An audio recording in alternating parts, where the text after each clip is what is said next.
I just said Woodland Bakery Blog. That's because you're looking at me.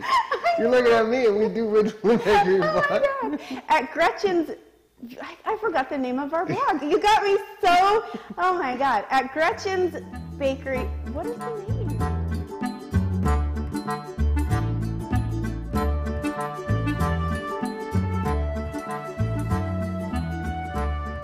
Hey everybody, welcome back to Gretchen's Vegan Bakery, and today I have another cake recipe for you. I really do think so many of you guys like the cake recipes more than any of the other recipes. They do seem to be the most popular and probably the most delicious. So today I have a new recipe for coconut cake. The actual cake is loaded up with coconut. We are then going to fill it with a coconut buttercream, and I have a little bit of an idea to throw some chocolate in there. We'll see how that goes when we get to the building of this cake. So thumbs up if you think chocolate's a good idea, thumbs down if you think I should not put chocolate in this recipe, but we'll see what I decide when we get to that point. So first let's get to making this coconut cake recipe, and what you are going to need is some flour. I do have some unsweetened flaked coconut here because this recipe does have a lot of sugar in it, so I definitely wanted to do unsweetened coconut for this. So if you can't get unsweetened coconut, then you can use the sweetened flaked coconut, but then just cut back on the sugar amount a little bit in this recipe. Here is the sugar. I am using coconut milk. I have some coconut oil, a little bit of coconut yogurt. I do have some vegan butter, some baking soda, powder, and salt. And for the egg replacer, I am going to be using the plant-based egg, which is a proprietary blend that I do have a little bit of a hand in. It's just been a really slow-going project, but it is getting there. It actually has made its way into its first market, and so it will be available. Well, it's actually available for sale right now, and I'll direct you guys to the website, but soon it's going to be popping up in the supermarkets, and so I'm super excited about that. So obviously I'm using an egg replacer that you can't exactly get so readily right now, which is sort of a weird thing. But talking about egg replacers really quick, you guys know I have to plug my online course that I just created that talks all about egg replacers, because let's face it, they are not all created equally, and I'm sure you guys are coming upon some recipes for vegan cake baking that calls for this egg replacer or that, and you're like, all right, I don't have that, or I don't want to buy that, or I don't want to use that, so what are you supposed to do, right? I created an online course that talks all about egg replacers in cake baking, so that question can be answered for you. You can basically use a lot of different options. You're not just stuck to whatever somebody says you have to use in a recipe, and you will see how all these different egg replacers really do work differently in a lot of different cake recipes. So the links are below. So back to the recipe. I think I named everything that's in this recipe, and of course I do have some extracts, vanilla, I have some coconut emulsion here, and I do like to put a little bit of almond extract in this recipe. So we're going to go ahead and start mixing this recipe right away. It's a pretty simple, what I call an alternating creaming method, where we're going to cream the vegan butter with the sugar, and then we're going to alternate the wet and the dry ingredients, and that's really how simple it is. So first what I want to do is combine my coconut milk with my coconut yogurt. The extracts. Now, how much are you putting in? Are you just feeling it? I know, it totally looks like I'm just winging this, and when it comes to the extracts, I kind of do, but I always have all the recipe ingredients listed out for you guys at Woodland. I just said Woodland Bakery Blog. That's because you're looking at me. You're looking at me, and we do Woodland Bakery Blog. Oh my God. At Gretchen's, I forgot the name of our blog. You got me so, oh my God. At Gretchen's Bakery, what is the name? Vegan. You got to save this for outtakes. This is hilarious. Oh my God. All right. At GretchensVeganBakery.com, that is where all the recipes are. Oh my God. So a little bit of almond extract in there. So this is actually the wet ingredients that I was talking about that we're going to alternate with the dry. So I am going to sift together all of the dry ingredients, And the cool thing about the plant-based egg is you don't have to reconstitute it in any water or liquid in the recipe, so that's also going to go into the dry. And then just sift that all together. All right, so let's get to creaming the butter and the sugar together, and then we're also going to add the coconut oil into that.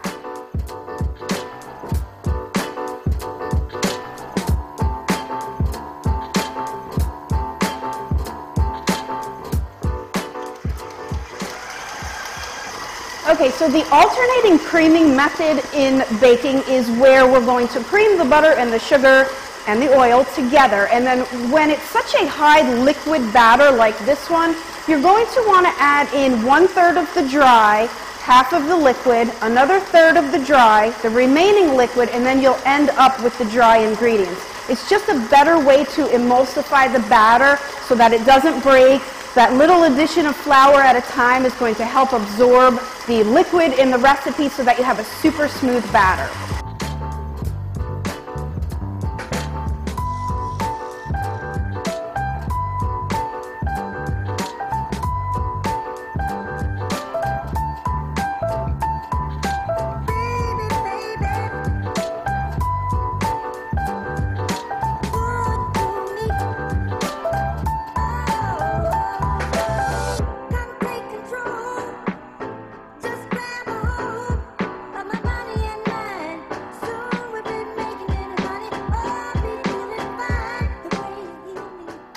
And last, I'm going to throw in that unsweetened flaked coconut.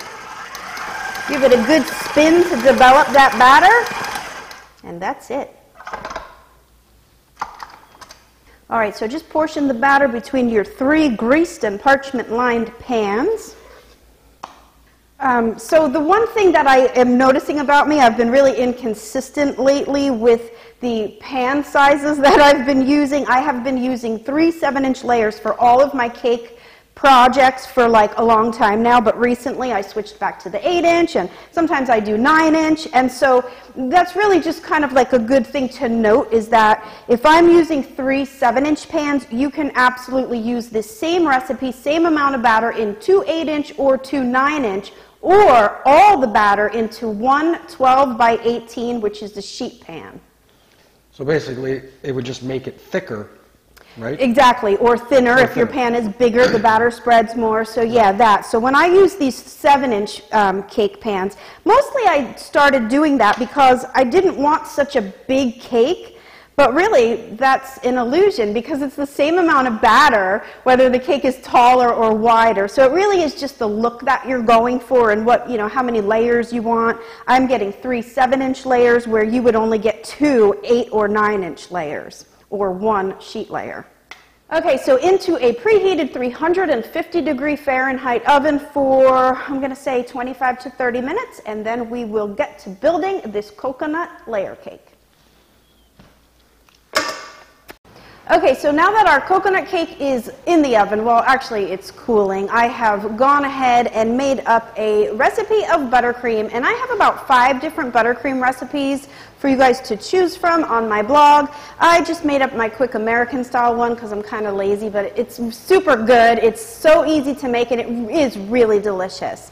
I am going to add some orange zest to it, because I think the addition of orange to this coconut cake is going to be really nice. And I'm even going to put in the juice of an orange and a half.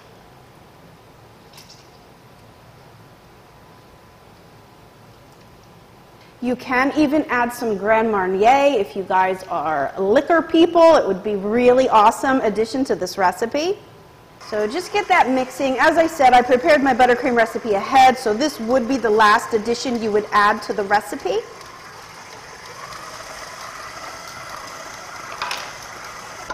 Now, again, I'm listing out all the ingredients at GretchensVeganBakery.com, and you just want to be careful when you are creating your own buttercream flavors. You just don't ever want to add too much of a liquid to a buttercream, because basically buttercream is an emulsion. Think oil and vinegar. right? Or oil and water. Those two things naturally do not want to mix together. So if you add too much of a liquid to this fat, basically buttercream is fat, it's really going to break apart. And so I have a whole blog post that explains about buttercreams as emulsions, how to save a buttercream that maybe broke apart or failed on you. So that's why I always do urge you guys to go to the blog, because there's just so much great information there. At Woodland Bakery blog? Yeah, at Woodland Bakery blog. Oh, God. All right, now here's the thing. I actually made some fudge icing, and this is where I was talking about earlier that I really just want to add some chocolate into this coconut cake layer. This is going to totally make it not traditional coconut cake anymore. So if you guys don't really like the chocolate edition, you can do all straight up just buttercream filling and just leave it at that. But I really do think that the addition of the orange and the buttercream with a little bit of chocolate filling with this coconut cake is going to be awesome. So I'm doing it.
I think now that I don't own my bakery, like where everything was super decorated and super just like, you know, for retail, I'm going more rustic style with a lot of the things that I'm doing lately. So of course you guys can decorate this cake any way you like. If you don't want to add in the chocolate, you don't have to. But we definitely got away from your grandmother's coconut cake recipe with this one, with that addition of orange in the buttercream and the chocolate filling. So who doesn't love chocolate and coconut though, right? I mean, that's like your classic almond joy, chocolate and coconut, right? It's like a perfect combination. So we're going to taste it, see what we think about this combination, and see if you guys want to make it too.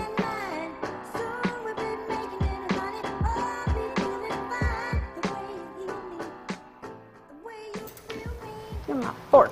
All right, so we're going to taste this chocolate orange coconut cake and see what we think about it. So, dig in. Stop trying to grab the plate. You know, I lost 25 pounds. No, you're going to gain it all back doing this again. This is terrible. All right, honestly, what do you think about the chocolate? I actually think it's really good. I do too. Right? I love chocolate and coconut. Yeah, that's good. That is good. But what I did want to do, hold on, let me just grab this. Here's a little piece of just the coconut cake that I want to put just the buttercream on, because I want you to taste it as if it would be just with the buttercream and see if it would be better. I like it with the chocolate. Yeah. But you do really taste that orange coming through the buttercream. You taste it more without the More without the chocolate, right. So if you guys are not a fan of chocolate in your stuff, then definitely leave it out and you could just go all buttercream for a more classic coconut cake. But I think I really like that chocolate edition. I'm so glad that I did it. I almost think you have two different cakes, with it and without it. Yeah, definitely. Like without the chocolate, it's like just pure unadulterated classic coconut cake. And some orange. And a little bit of orange coming through from in the buttercream. I guess you don't taste the orange in as much. That's right. Yep. Ooh, I like it. All right, everybody, if you want to grab the recipe, click the links below, GretchensVeganBakery.com, and we'll see you guys again soon. Later. Let's keep eating this cake. It's good, right? It is good. I'm good. Until we got some lucky.